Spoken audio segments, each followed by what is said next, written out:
Musdalifah. Musdalifah itu wajib hukumnya kita harus bermalam, mabit.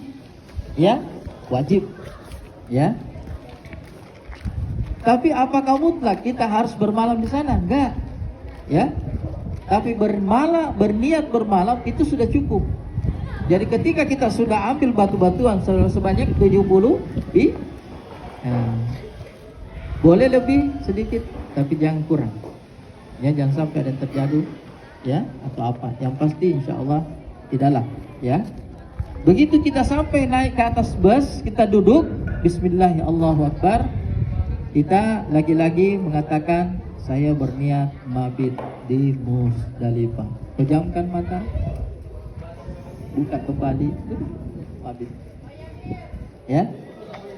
Kenapa? Biasanya ada juga yang turun ke bus, ambil gelar tikar, tidur di situ. Ya, boleh juga. Tapi kita tidak usah, tidak perlu. Naik saja ke atas bus, ya, duduk, kemudian perbaiki niatnya. Saya berniat tidur ataukah bermalam di Musdalifah. Begitu selesai semuanya, ya, kalau tidak ada aral melintang karena peristiwa terjadi kemarin, Pak Haji, tahun kemarin kan? Ini tahun kemarin. Ada insiden terjadi di mana? Musdalifah. Itu kan terlambat masuk di Mina kan? Masuk karena busnya nggak ada ya. Terlambat datang. Ya apa boleh buat kalau memang seperti itu, ya. Nah, jadi kita berdoalah, mudah-mudahan tahun ini tidak ada kendala ya kita dapatkan. Kita seperti tidak pernah nyangka kita itu ya. Nah, gitu sampai di sana, masuk ke Mina tidur, salat subuh. Setelah salat subuh dan tunggu terbitnya matahari. Sebenarnya kita selesai subuh kan sudah fajar, sudah ada fajar sidik ya, terbit. Kita sudah bisa masuk, waktunya sudah bisa kita melontar, ya. Pelontaran pertama kita berada di Aqabah, ya. Yang kemungkinan ya, karena sudah berapa tahun, 30 tahun saya tahu. Kita berangkat dari sana, ya.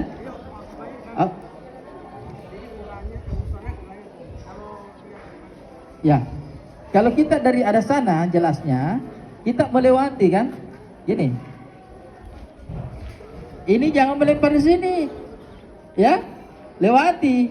Kalau kita dari sana, ya, kalau dulu saya 95 daerahnya saja dari sana memang. Oh iya, cocok sudah. Tidak, bukan dari sana.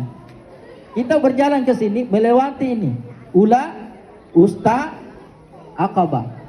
Nanti pada saat sampai di sini barulah kita melontar. Jadi dua tempat kita lewati, ya, ingat?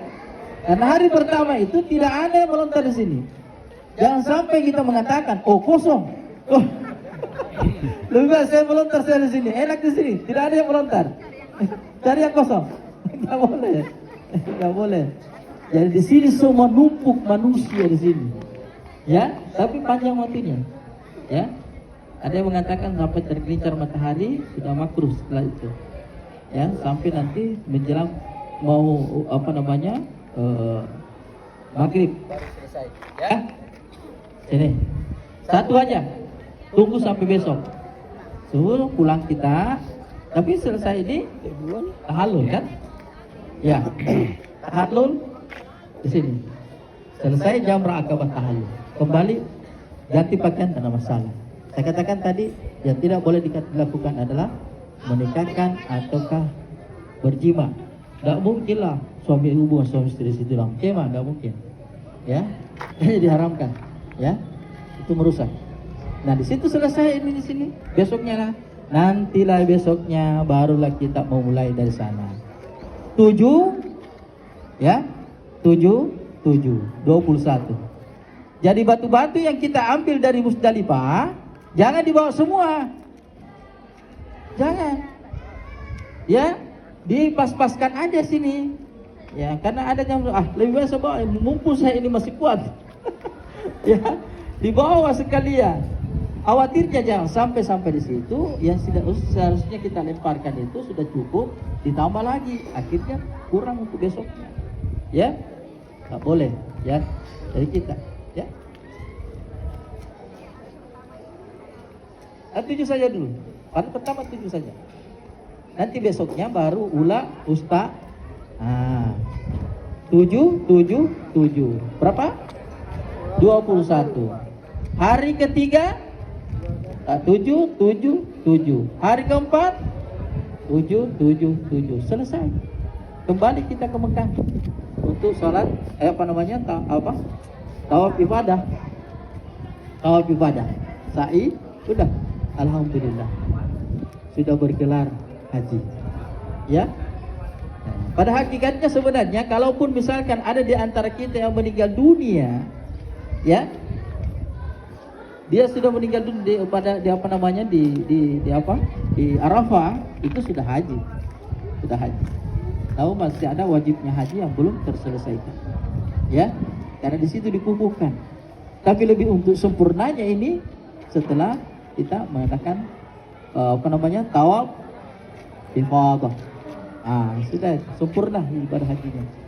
Kafah. Ya. Sampai di sini ada yang bertanya, ini luas besar sekali Pak ya. Besar sekali. Ini kayak sumur, ya. Sana juga.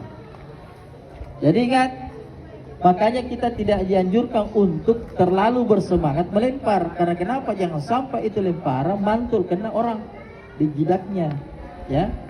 Jadi diambil batu-batuan. Batu-batu itu sebesar ini, ya. Sebesar ini, Bu. Ya. Ada seperti ini saja. Lebih kecil juga bisa ya. Lebih kecil kayaknya. Agak besar.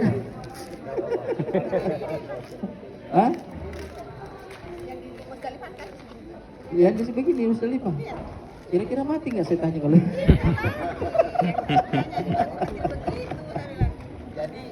saja yang satu Tuhan, tidak apa-apa. Yang besar-besar tidak masalah. Yang penting jangan sebesar tinggi. Ya, berat juga. Di samping itu juga kita tidak bisa. Silakan aja dipilih yang mana lebih memungkinkan, lebih batu-batuannya itu. Tapi yang ada di Musdalifah rata-rata begini besarnya, kecil-kecil. Jadi jangan salah hitung ya Pak, Bu, jangan salah hitung, ya. Makanya saya katakan hati-hati. Ini bisa saja ini lewat kalau kita tidak hati-hati. Ya. Kemudian ukurannya setelah kita sampai di sana, ya. Ini begini aja. Ini nih. Bismillahirrahmanirrahim. Bismillahirrahmanirrahim. Ya. Jangan dikasih begini. Kayak mau ambil mangga saja di atas. Ya. Tidak usah terlalu nafsu. Yang jelasnya yang kita harus lempar di sana hawa nafsu yang ada pada diri kita masing-masing.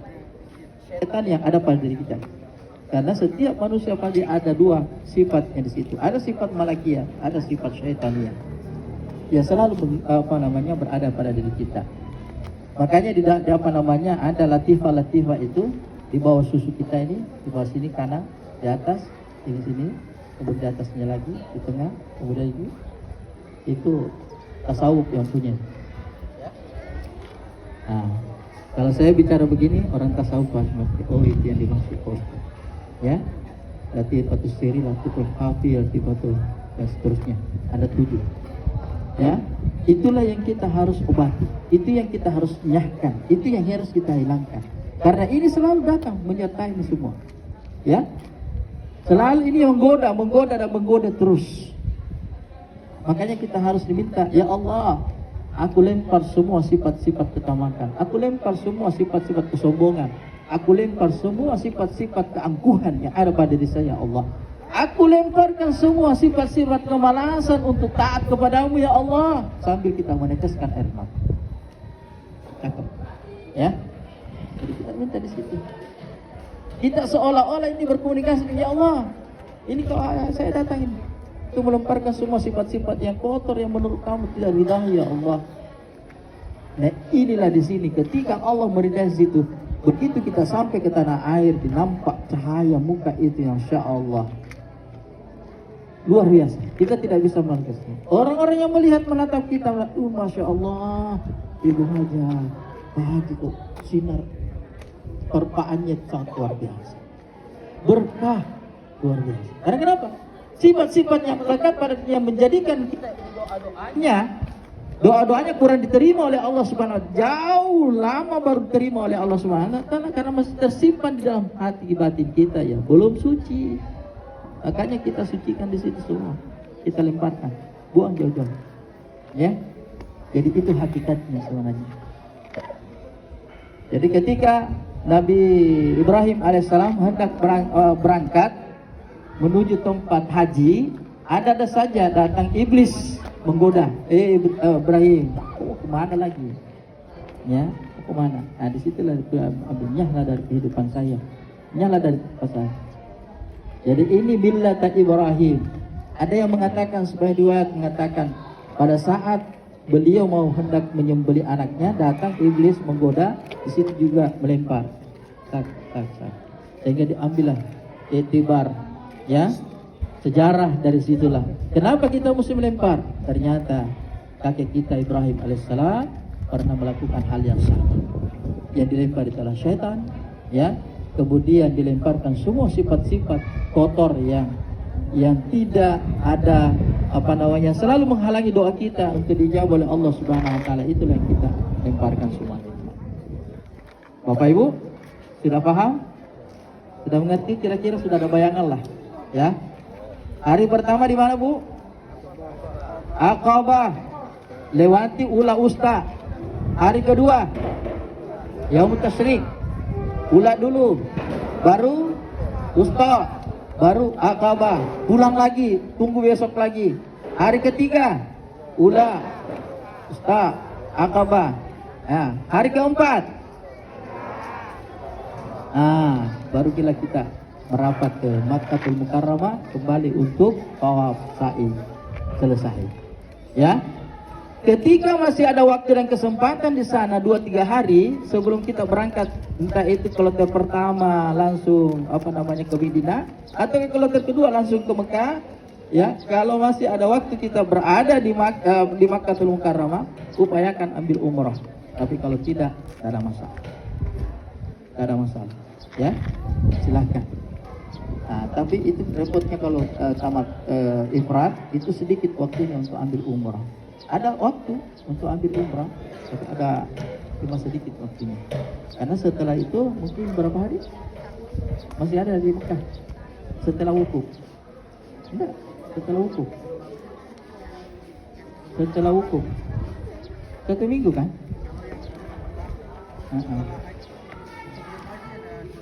Atau 2 minggu setelah haji yang gelombang kedua. Masih lama. Oh, masih lama. Ternyata masih lama di sana. Dulu saya itu karena kita tidak ikut jamaah Indonesia, cepat-cepat pulang karena kita mau kuliah, ya. Karena berangkatnya saya dari Mesir. Dari Mesir saya naik bus bukan bus, taksi, bukan taksi yang kayak kita sini, taksi beneran. Taksi yang Bluebird, ya. Kemudian sampai di Treasure Street, ya, Giza, kita lewat di sana, naik feri. Begitu kita 2 malam sampai ke Jeddah. Sebelumnya itu kita melewati Laut Merah. Nah, disitulah kita diumumkan, Bapak, Ibu yang mau melaksanakan ibadah haji, ya, silakan ambil niat makani di sini. Di situ pergilah kita mandi. Setelah mandi apa yang kita lakukan? Pakaian ihram. Mandinya apa? Mandi ihram. Kemudian pakaian ihram. Kemudian kita salat sunnah 2 rakaat pakai dengan salat sunnah ihram, ya. Lalu kemudian kita bertalbiyah. Labbaik Allahumma labbaik, labbaik la syarika lak labbaik, innal hamda wan ni'mata laka wal mulk la syarika lak. Jadi begitu sampai kita masuk ke Jeddah, diambil lagi disuntik dan lain sebagainya, kita masuk ke Mekah. Jadi saya langsung ke Mekah waktu itu, ya, langsung ke Mekah. Jadi Bapak Ibu sekalian, ya, ternyata masih ada kesempatan kita untuk berulang kali umrah, ya. Ya, siapa yang antar? Tawifnya, pembimbingnya, ya, boleh. Karena kenapa? Ketika kita sudah 1-2 kali kita sudah melaksanakan itu, insya Allah sudah bagus, enak. Kita sudah dapat karangan. Oh seperti inilah. Mau jalan secara pribadi-pribadi boleh, tidak ada masalah. Berombongan juga boleh, silakan. Suami istri juga mau nikmat perjalanan silakan. Ya, tapi ingat ketika kita berkendaraan ini taksi di sana hati-hati. Ya, dahulukan kita naik suami dulu, baru istri belakangan. Turun, istri dulu turun, baru suami yang ikut belakang. Tahu kan bagaimana orang Arab? Sebagian kecil, tidak semuanya juga. Arab Badawi itu di sana, Arab yang pedalaman itu biasanya kan ambil pekerjaan sampai ke sana itu tidak tahu menahu sebenarnya itu. So tahu saja itu kalau tanya, ini begini tidak tahu apa-apa. Ya, karena kenapa? Saya sendiri tak pada waktu itu saya juga memang dipaksa untuk harus tahu. Kenapa? Karena saya diminta untuk mengambil bus, mengawal satu bus, ya, satu bus. Jadi saya keluar dari Mekah, ambil bus dengan sopirnya, masuk, itu yang bertanggung jawab. Mulai dari Arafah, Mina, kemudian kembali lagi ke Mekah. Kita yang dapat semua itu, ya. Dan tidak tahu menahu terhadap sopir itu hanya menjelaskan saja, ya. Jadi Bapak Ibu sekalian, insya Allah mudah-mudahan ketemu dengan orang-orang baik di sana semua, ya. Ya. Dan jangan, ya, saya ingatkan kepada Ibu jangan mudah tergoda. Selesaikan semua dulu baru belanja, ya. Tidak ada larang kita yang untuk belanja, tidak apa-apa, silakan belanja, tidak ada masalah, ya. Tapi jangan pada saat-saat kita beribadah itu kita lakukan. Usahakan nanti setelah kita salat, baru kalau kita mau beli, ya silakan beli. Tapi kalau tidak, udah. Nanti selesai kita wukuf di Arafah, barulah. Silahkan. Ya. Perbaiki, karena biasanya itu beranak pinak itu anunya, tasnya itu. Ya. Yang tadinya 2 koper menjadi 2-3 koper. Ya. Tas tambahan. Ya, biasanya. Ada satu kisah. Saya duduk-duduk di depan maktab. Saya ketemu dengan orang tua yang sebaya dengan ayahanda, Pak Samad. Dia sementara pakaian ihram. Ada dia panggul karung. Ya, karung. Ya. Saya tanya, "Pak, ada apa itu, Pak? Kenapa ada karungnya?" "Ini nak pesanan orang Indonesia, keluarga di sana." "Apa isinya, Pak?" "Cerek-cerek." Ya, cerek-cerek emas dulu kan masih kurang gitu, jarang gitu. "Kedua itu, Pak." Bapak ini sementara dalam keadaan pakai ihram. Masya Allah, saya bilang hebat juga, Pak. Sempat-sempatnya belanja di ketika masih, tapi saya tidak saya tidak mengatakan jangan Pak begini. Ya, udah, saya cuma bertanya apa isinya, ya, udahlah. Ya, jangan seperti itu, Pak, ya. Jangan sampai ada terjadi seperti ini. Yang kedua, ketika kita tersesat, ingat. Ketika kita tersesat masuk ke dalam masjid, salat 2 rakaat, salat sunnah taubat, ya, minta kepada Allah berikanlah petunjuk, ya. Karena kenapa? Kita tidak tahu pintu mana kita tadinya. Tapi begitu kita minta kepada Allah, kau kan ada. Ya. Ada orang yang 2-3 kali kembali diantar mana? Kurang, ya.